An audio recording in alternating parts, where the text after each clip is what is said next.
Selamat malam buat kita semua. Salam dalam nama Tuhan Yesus Kristus. Kita sangat bersyukur kepada Tuhan karena pada malam hari ini bisa kembali datang untuk belajar firman Tuhan di BFT setiap Selasa sampai Jumat jam setengah 10 malam. Dan kita sudah sampai di pelajaran kitab 1 Petrus pasal 5, dan malam hari ini kita akan membahas khusus ayatnya yang ke-5 sampai ayatnya yang ke-7. 1 Petrus pasal 5 ayat 5 sampai ayatnya yang ke-7. Bagi saudara yang ada pertanyaan, silakan tulis di kolom komentar, ataupun kesaksian dan pokok doa, silakan juga tulis di kolom komentar. Nah, sebelum kita membahas bagian firman Tuhan ini, terlebih dahulu kita datang berdoa, memohon pertolongan dan pimpinan daripada Tuhan. Mari kita berdoa. Bapa di surga, terpujilah Tuhan sampai selama-lamanya. Kami sangat bersyukur untuk segala anugerah Tuhan kepada kami, sehingga kami bisa datang untuk belajar kebenaran firman-Mu. Tuhan, pimpin kami saat ini supaya kami bisa mengerti firman-Mu dan kami bisa hidup sesuai dengan firman-Mu. Kami bisa bertumbuh di dalam Tuhan, semakin mengasihi Tuhan. Ampunilah segala dosa dan pelanggaran kami. Tuhan, hapuskanlah pelanggaran kami dengan kasih setia-Mu. Tuhan, kami serahkan hidup kami saat ini. Tuhan, Engkau yang beserta dengan kami. Di dalam nama Tuhan Yesus Kristus kami berdoa. Amin. 1 Petrus pasal 5 ayatnya yang ke-5 sampai ayatnya yang ke-7. Dan malam hari ini pembahasan kita berjudulkan kerendahan hati dan kekhawatiran. Jadi ada 2 poin yang akan kita pelajari pada malam hari ini. Nah, sebelumnya kita sudah membahas di ayatnya yang pertama sampai ayatnya yang keempat tentang nasihat Rasul Petrus khusus kepada para penatua, ya, sebagai gembala, sebagai penilik jemaat, bagaimana mereka harus bersikap dengan benar di dalam menggembalakan jemaat Tuhan, di dalam memimpin umat Tuhan, tentunya sesuai dengan kehendak Tuhan. Nah, sekarang Rasul Petrus dia berbicara secara khusus untuk orang-orang muda, bagaimana mereka harus bersikap dengan benar kepada atau terhadap orang yang lebih tua. Nah, di ayatnya yang ke-5 dikatakan, demikian jugalah kamu, hai orang-orang muda, tunduklah kepada orang-orang yang tua. Jelas sekali kalimat ini dikatakan, hai orang-orang muda. Nah, orang-orang muda di sini adalah orang-orang yang secara usianya dianggap muda, ya, dan dikatakan dia harus atau mereka harus punya sikap tunduk terhadap orang-orang yang tua, orang-orang yang lebih, ya, tinggi usianya daripada mereka. Nah, lihat kata tunduk di sini berarti apa? Mereka harus mau mendengar, ya. Mereka harus menerima nasihat, ya, orang-orang tua atau orang-orang yang lebih tinggi usia, ya, mereka dari anak-anak muda ini. Jadi mereka di sini dikatakan harus, ya, mau dengar, harus mau menerima. Bahkan ketika ada teguran, mereka harus mau menerima teguran tersebut dan melakukannya, taat. Ya, jadi tidak hanya sekedar dengar saja lalu melupakannya atau ditegur oleh orang-orang yang lebih tua, tidak menerimanya, ya, bahkan dia dengan marah, dia memberontak, menolak teguran tersebut. Nah, di sini diajarkan bahwa memang sikap orang-orang yang lebih muda kepada orang-orang tua, yaitu harus mau tunduk. Nah, kita lihat bahwa banyak anak-anak muda sekarang, ya, dalam bersikap terhadap orang-orang yang tua itu tidak ada lagi etikanya, ya, tidak ada sopannya, ya, tidak mau memberi diri di bawah nasihat orang-orang tua. Ya, mereka merasa mereka paling berhikmat. Ya, bahkan mereka merasa bahwa apa perkataan orang-orang tua, nasihat orang-orang tua, ya, itu adalah sesuatu yang tidak penting. Ya, mereka abaikan begitu saja. Nah, tetapi di sini kita diajarkan sebagai orang-orang Kristen, ya, sebagai anak-anak Tuhan, kita harus bersikap dengan benar terhadap orang-orang yang lebih tua terhadap kita. Ya, terutama apa yang menjadi didikan mereka, apa yang menjadi saran mereka, nasihat mereka. Ya, kita harus tunduk terhadap mereka. Kita harus menghormati mereka. Ya, secara usia mereka lebih tinggi dari kita. Dan tentunya secara pengalaman juga mereka lebih tinggi dari kita. Nah, tetapi jangan salah paham. Kalimat ini bukan mengajarkan kita bahwa apapun nasihat daripada orang-orang yang lebih tua dari kita itu berarti kita harus tunduk. Lalu bagaimana kalau nasihat mereka itu adalah salah? Kalau itu sesuatu yang tidak baik, meskipun dia adalah orang yang lebih tua daripada kita ataupun jauh lebih tua daripada kita, tapi kalau nasihatnya tidak benar, tidak sesuai dengan firman Tuhan, justru membuat kita menjauh dari Tuhan, apakah kita harus mau mendengar dan menerima, tunduk terhadap nasihat mereka? Apakah kita harus menghormati mereka dalam hal itu? Jawabannya jelas, kita tidak tunduk terhadap mereka jikalau perbuatan mereka, nasihat mereka itu tidak sesuai dengan firman Tuhan. Misalnya mereka mendorong kita ataupun menasihati kita agar tidak menghabiskan waktu datang beribadah kepada Tuhan setiap hari Minggu. Mungkin mereka akan mengajak kita untuk melakukan kegiatan lain. Nah, kalau seandainya demikian, sikap orang yang lebih tua dari kita ataupun nasihat orang yang lebih tua dari kita, maka kita tidak boleh tunduk. Tidak boleh kita taat, karena kita tahu apa yang menjadi nasihat tersebut sesuatu yang tidak benar. Jadi kita juga harus memperhatikan baik-baik. Ya. Kita harus benar-benar mau melihat apakah firman Tuhan mengajarkan demikian atau tidak. Kalau kita melihat itu sesuai dengan firman Tuhan, kita harus tunduk. Kalau nasihat tersebut nasihat yang benar, kita menghormati, kita menerima, dan kita tunduk terhadap mereka. Tapi kalau itu salah, kita tidak terima, kita tidak ikuti. Nah, tetapi secara umum di sini Tuhan menginginkan kita sebagai orang-orang yang lebih muda,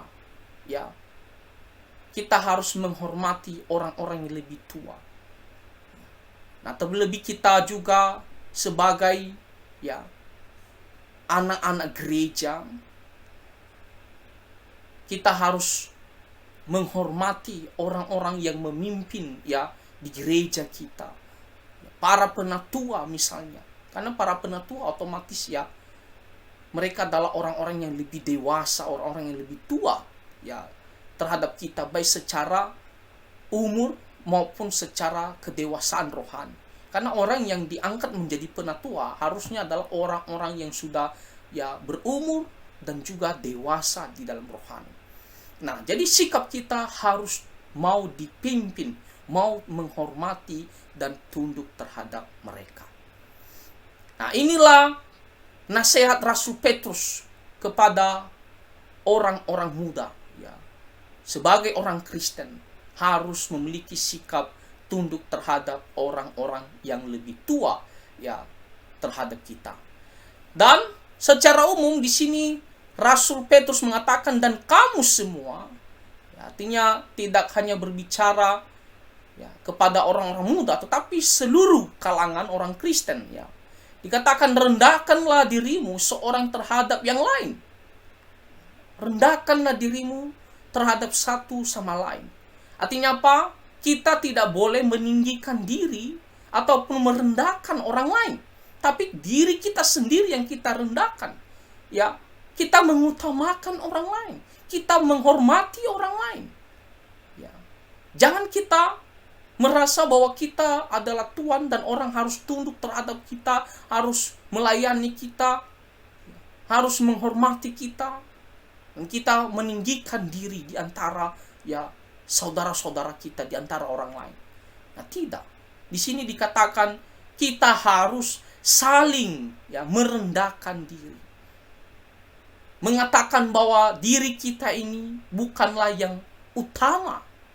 Bukan kepentingan kita yang utama kita pikirkan, kita usahakan. Tapi kita saling mengutamakan kepentingan yang lain.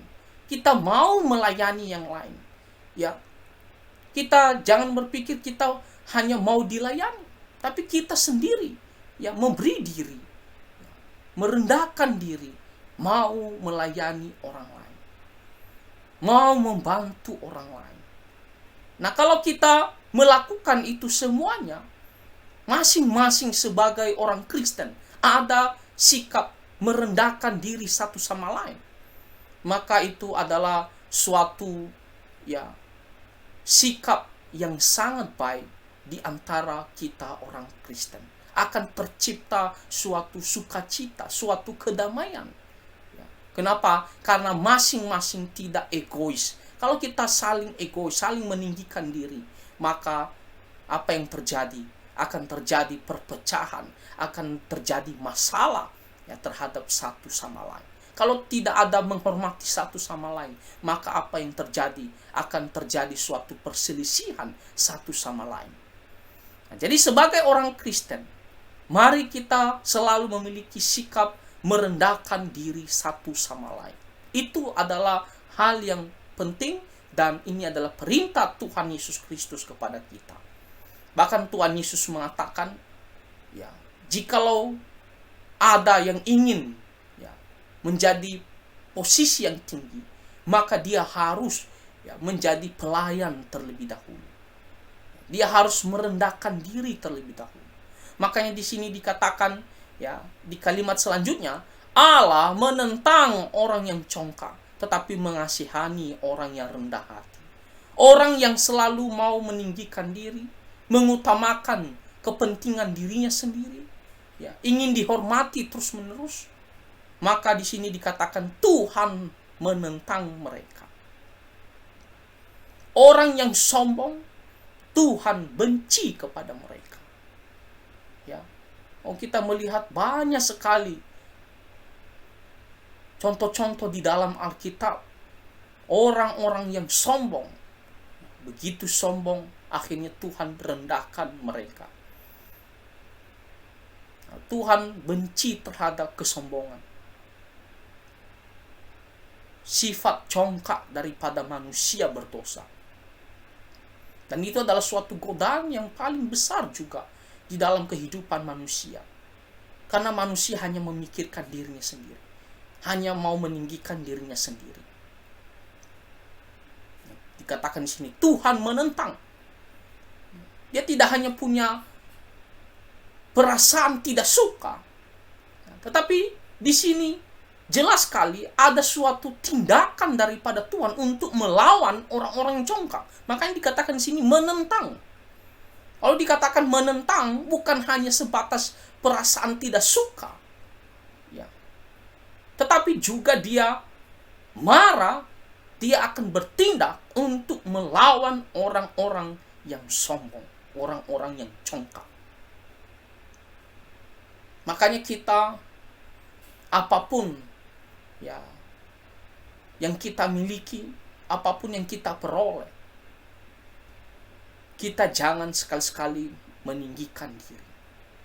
Dalam berhubungan dengan orang lain, jangan sekali-sekali merendahkan orang lain dan meninggikan diri. Kita ini hanyalah manusia berdosa, manusia yang tercipta dari debu dan tanah, penuh kelemahan, manusia yang terbatas. Tidak ada apa-apanya di hadapan Tuhan. Apa yang bisa kita sombongkan dalam kehidupan kita?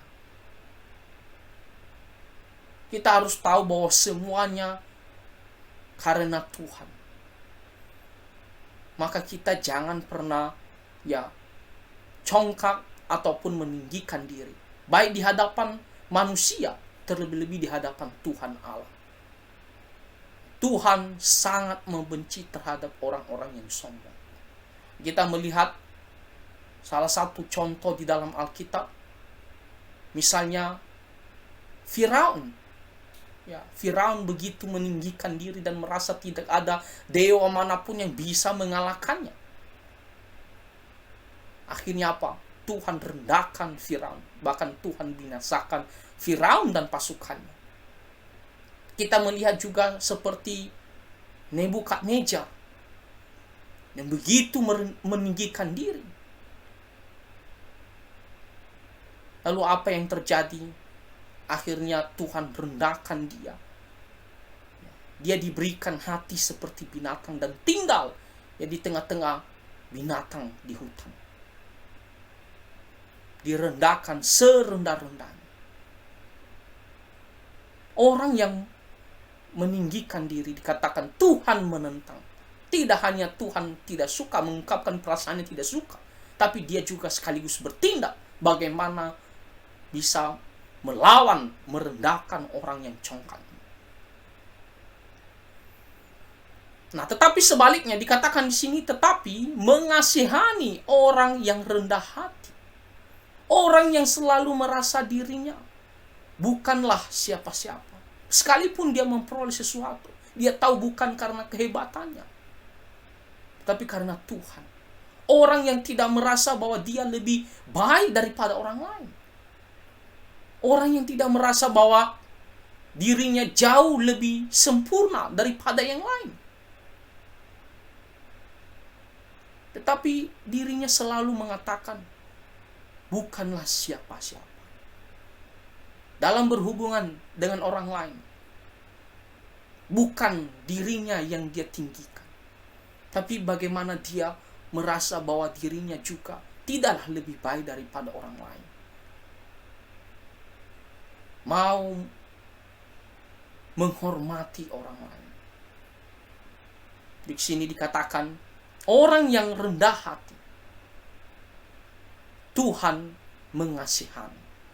Nah, mengasihani di sini yang dimaksud adalah memberi kasih karunia, memberi segala hal yang baik kepada orang-orang yang rendah hati.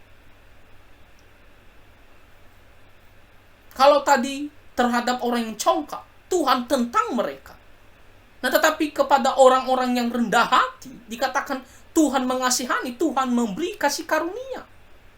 Tuhan memberi segala hal-hal yang baik. Ketika mereka datang berdoa kepada Tuhan, mengandalkan Tuhan, bahkan Tuhan akan mendengarkan doa mereka. Tuhan akan memberikan pertolongan kepada mereka. Tuhan senang kepada orang-orang yang rendah hati, dan tidak hanya sebatas perasaan juga, bukan hanya rasa senang saja, tapi Tuhan juga akan bertindak untuk memberikan segala hal yang baik kepada orang-orang yang rendah hati. Di hadapan Tuhan, dia merasa selalu mengatakan, bukanlah siapa-siapa. Semuanya karena Tuhan dan bergantung kepada Tuhan. Dalam berhubungan dengan sesama, dia juga merasa dirinya bukanlah pribadi yang lebih baik daripada orang lain. Bukanlah pribadi yang harus diutamakan daripada yang lain. Jadi dia menghormati orang lain. Tidak meninggikan diri. Orang yang seperti demikian dikatakan Tuhan mengasihani. Tuhan memberikan kebaikan kepada orang-orang yang rendah hati. Nah, kita manusia memang ada sifat untuk selalu sombong. Makanya kita harus berdoa bagaimana kita bisa belajar untuk rendah hati. Bagaimana kita bisa meminimalis kesombongan kita. Bagaimana bisa kita memaksimalkan agar kita bisa selalu rendah hati, baik di hadapan Tuhan maupun berhubungan dengan orang lain. Ayatnya yang ke-6 dikatakan, karena itu rendahkanlah dirimu di bawah tangan Tuhan yang kuat, supaya kamu ditinggikannya pada waktunya. Nah, kita di sini dinasihati bahwa kita harus selalu menyerahkan hidup kita di bawah pimpinan Tuhan. Dikatakan di sini di bawah tangan Tuhan yang kuat. Maksudnya di sini adalah di bawah kuasa Tuhan. Menyerahkan hidup kita di bawah kuasa Tuhan. Bukan sebaliknya tadi meninggikan diri. Merasa bahwa kita paling hebat, bisa. Tapi sebaliknya menundukkan diri ya di bawah kuasa tangan Tuhan. Memberi diri dipimpin oleh Tuhan. Menggantungkan seluruh hidup kita di bawah kuasa Tuhan. Orang yang selalu datang kepada Tuhan, selalu mau bergantung kepada Tuhan. Maka di sini dikatakan supaya kamu ditinggikannya pada waktunya. Akan ditinggikan pada waktunya. Mungkin ada orang yang mengatakan, apa hal yang kita dapatkan kalau kita selalu merendahkan diri kita, rendah hati dan merendahkan diri di hadapan Tuhan, ya, di bawah kuasa Tuhan. Bagi manusia itu adalah suatu kerugian, seolah-olah kita yang berkorban, terus-menerus berkorban. Rugi kita. Nah, tetapi di sini dikatakan ada balasan yang akan kita dapatkan. Kalau bagi manusia yang lain, merendahkan diri, rendah hati itu adalah ya sesuatu yang hanya merugikan diri kita sendiri. Seolah-olah kita ini tidak bisa ya berbuat apa-apa. Kita ini lemah. Kita ini terus berkorban. Seolah-olah kita yang ditekan. Ya. Nah, tetapi di sini dikatakan kalau kita tidak meninggikan diri, baik di hadapan manusia terlebih di hadapan Tuhan, kita sebaliknya datang menyerahkan hidup kita, merendahkan diri di bawah kuasa Tuhan. Maka dikatakan di sini, ya pada waktunya Tuhan akan meninggikan kita. Kalau kita datang berlindung di bawah kuasa Tuhan, tidak menyombongkan diri dan bersandar pada kekuatan kita, di sini dikatakan Tuhan akan meninggikan kita. Kalau kita selalu mengutamakan orang lain, menghormati orang lain, ya, melayani orang lain. Mungkin orang mengatakan kok posisi kita menjadi pelayan. Seolah-olah kita berada di bawah, ya levelnya di bawah orang lain. Mungkin orang lain mengatakan, oh saya tidak mau seperti demikian. Masa saya menjadi orang yang melayani dia, orang yang mengutamakan ya kepentingan orang lain, bukan mengutamakan kepentingan kita sendiri saja, bukan hanya memikirkan kepentingan diri kita sendiri saja. Mungkin bagi orang lain ya itu adalah sesuatu yang tidak bisa diterima, merugikan diri kita sendiri jikalau kita ya merendahkan diri kita. Tapi firman Tuhan mengatakan kalau kita melakukannya, maka kita akan ditinggikan pada waktunya. Dan Tuhan Yesus mengatakan, jikalau kamu ingin ditinggikan ataupun menjadi ya orang yang memiliki posisi yang baik pada waktunya, maka terlebih dahulu kamu harus menjadi pelayan ya terhadap orang lain, menjadi hamba terhadap orang lain.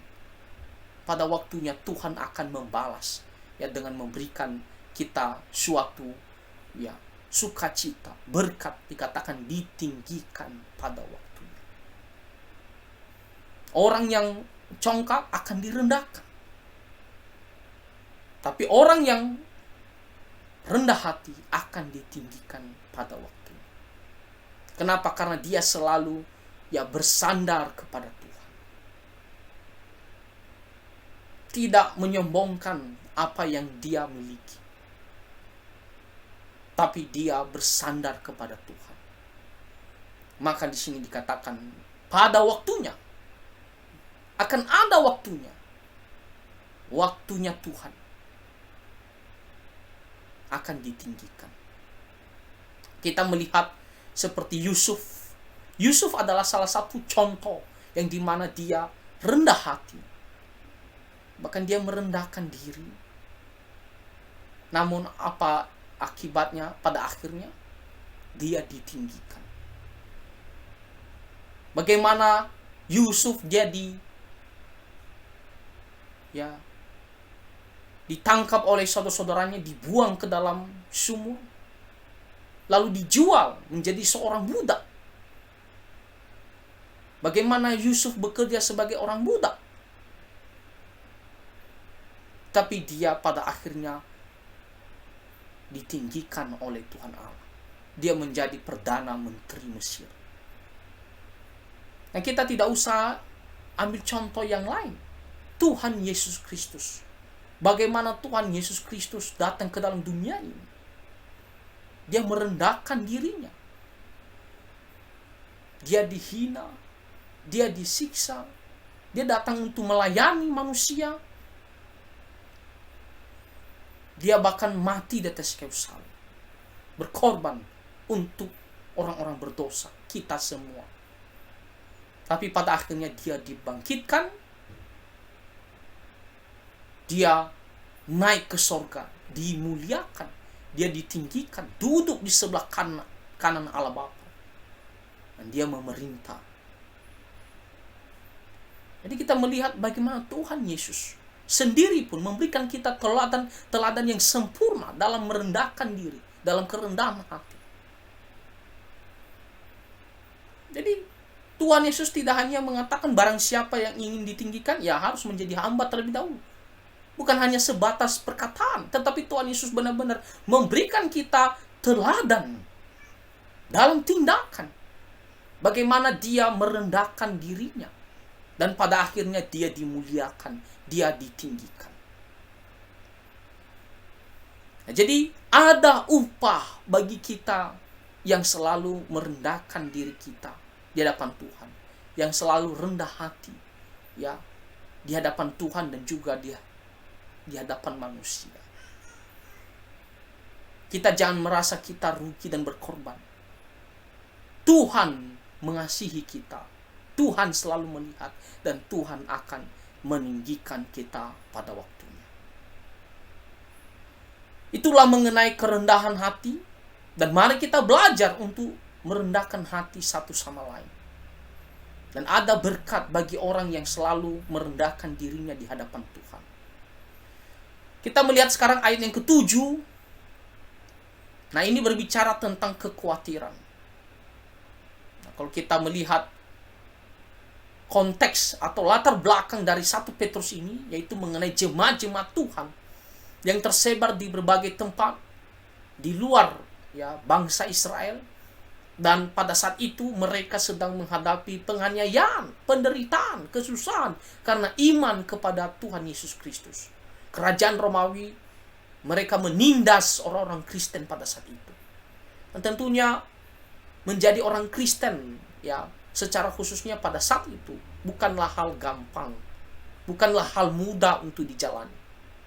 Banyak sekali tekanan sehingga menimbulkan kekhawatiran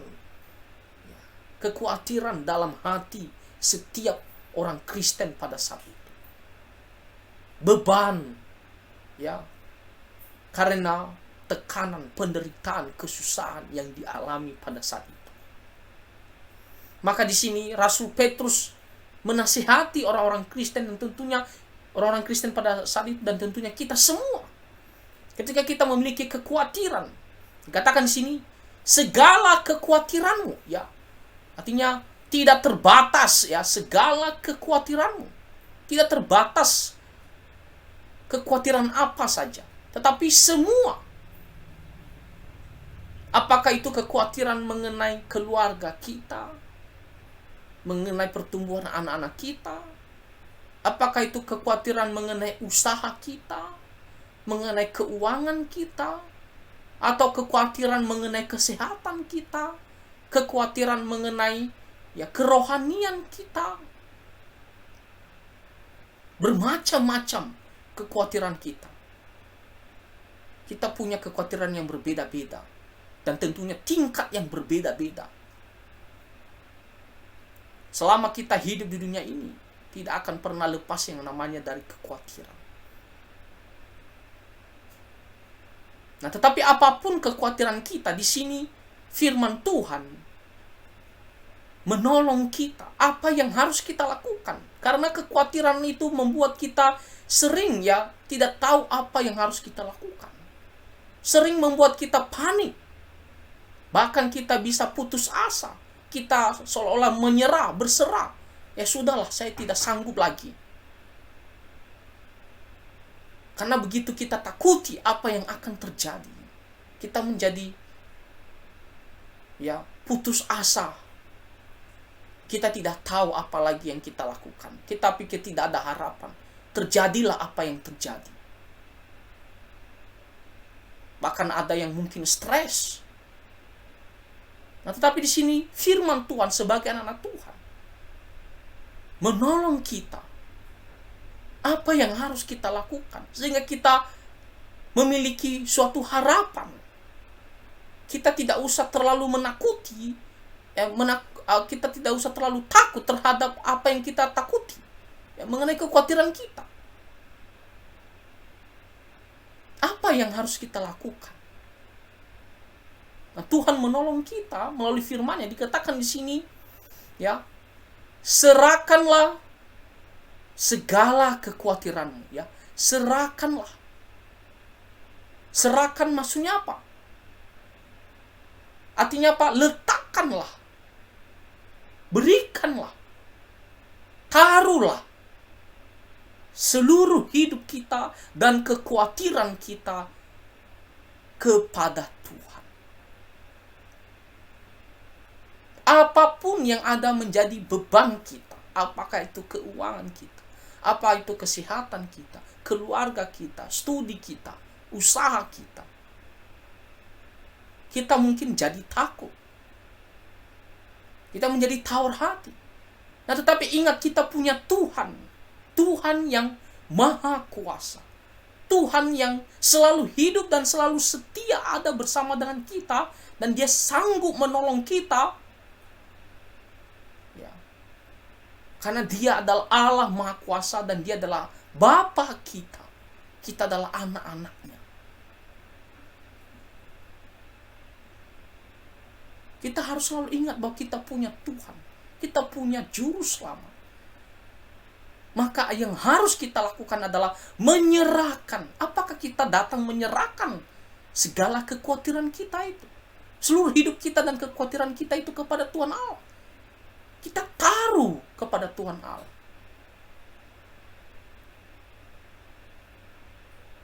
Bagaimana caranya? Caranya adalah kita datang berdoa kepada Tuhan. Kita datang memohon pertolongan Tuhan. Kita sampaikan kepada Tuhan. Tuhan, inilah hal-hal yang saya takuti. Inilah masalah-masalah yang saya pikirkan, kekhawatiran saya. Kalau kita katakan khawatir, artinya ada sesuatu yang bahaya yang akan terjadi. Kita sampaikan kepada Tuhan. Dan kita serahkan kepada Tuhan bahwa Tuhan akan menolong kita. Kita memohon pertolongan. Dan kita yakin, percaya dengan belas kasihan Tuhan. Dia akan menguatkan kita, Dia akan menghibur kita, Dia akan memberikan kita hikmat, bahkan menolong kita dengan kuasanya agar kita bisa lepas dari kekhawatiran kita pada waktunya. Makanya di kalimat selanjutnya dikatakan, sebab Ia yang memelihara kamu. Ia yang akan menjaga kita. melindungi kita dari kekhawatiran yang membuat kita menjadi takut. Tuhan akan menghindarkan kita dari segala kekhawatiran kita. Hal-hal yang kita takuti, bahwa itu akan terjadi terhadap kita. Tuhan akan menjaga kita. Tuhan akan melindungi kita. Makanya dikatakan di sini, Dia akan memelihara. Artinya menjaga kita. Jangan sampai hal-hal yang kita takuti itu kita mengalaminya. Atau terjadi, benar-benar terjadi. Tuhan yang akan menghindarkan kita dari semuanya itu. Secara simpel kita bisa mengerti bahwa Tuhan akan mendengarkan doa kita. Memberikan kita pertolongan pada waktunya, sehingga kita bisa mendapatkan suatu kelegaan, sukacita. Nah, apakah kita datang kepada Tuhan? Kuncinya adalah kita mau serahkan seluruh hidup kita dan kekhawatiran kita kepada Tuhan Allah. Kalau kita melakukannya, maka Tuhan akan memelihara kita. Tuhan akan menolong kita. Kalau kita datang berdoa kepada Tuhan. Banyak orang-orang Kristen, ketika dia punya kekhawatiran, tidak datang berdoa kepada Tuhan. Padahal hanya Tuhan yang bisa memelihara kita. Tuhan yang bisa menolong kita. Tapi kita tidak menyerahkan seluruhnya kepada Tuhan. Kita tidak datang berdoa kepada Tuhan. Jadi saudara-saudara, selama kita hidup di dunia ini, kita tidak akan pernah lepas daripada kekhawatiran. Tapi kita punya Tuhan Allah yang akan selalu beserta dengan kita, yang akan memberikan kita pertolongan. Dia sanggup memelihara kita. Maka yang harus kita lakukan, datang menyerahkan seluruh hidup kita dan kekhawatiran kita, masalah kita, pergumulan hati kita kepada Tuhan Allah kita. Melalui doa, kita sampaikan kepada Tuhan, kita mohon pertolongan dari Tuhan, dan kita yakin dengan bersandar sepenuhnya kepada Tuhan terus-menerus, Tuhan akan menolong kita. Jadi datanglah, serahkan hidup kamu, kekhawatiranmu kepada Tuhan. Datanglah berdoa kepada Tuhan. Bersandar dan berharap kepada Tuhan. Maka Tuhan akan memelihara kita. Tuhan akan menolong kita. Kiranya firman Tuhan pada malam hari ini, dua pelajaran yang kita telah dengarkan. Pertama, kita merendahkan hati kita, baik di hadapan manusia, terlebih di hadapan Tuhan. Maka Tuhan akan mengasihani kita. Tuhan akan memberikan kita kasih karunia-Nya, kebaikan-kebaikan. Dan poin yang kedua, ketika kita punya kekhawatiran, mari kita serahkan kepada Tuhan. Mari kita datang kepada Tuhan, berdoa, memohon pertolongan-Nya, dan yakin sepenuhnya dengan bersandar akan pertolongan Tuhan. Maka Dia akan memelihara kita. Itulah